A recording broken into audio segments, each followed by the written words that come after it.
మనం దేన్ని పొందాలన్నా కొంత ప్రయత్నం చెయ్యాలి.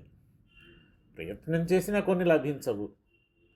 గొంతులో ఒదుగులేని వానికి సంగీతం ప్రయత్నిస్తే మటుకు వస్తుందా?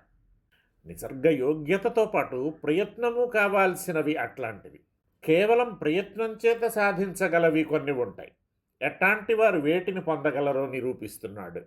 దక్షశ్రియమధిగచ్చతి పథ్యాశీకల్యతాం సుఖమరోగః ఉద్యుక్తో విద్యాం తద్ధర్మార్థయశాంసి చ వినీతః. సమర్థుడు ఐశ్వర్యాన్ని పొందుతాడు. హితంగా మితంగా తిన్నవాడు ఆరోగ్యంగా ఉంటాడు. ఆరోగ్యం వల్ల సుఖం లభిస్తుంది. ప్రయత్నిస్తే చదువు అబ్బుతుంది.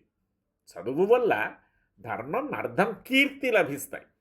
ఐశ్వర్యం కావాలంటే సంపాదించే సామర్థ్యం, సామర్థ్యం కంటే చాతుర్యం కావాలి మనిషికి. సంపదలు రాగానే భోగానుభవాలు మొదలవుతాయి.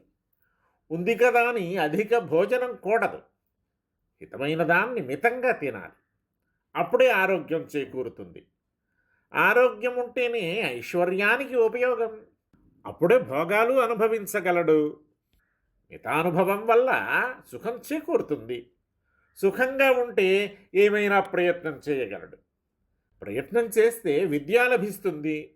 విద్య కనుక పట్టుబడిందా ధర్మం, అర్థం లభించడంతో పాటు కీర్తి దశల పాకుతుంది.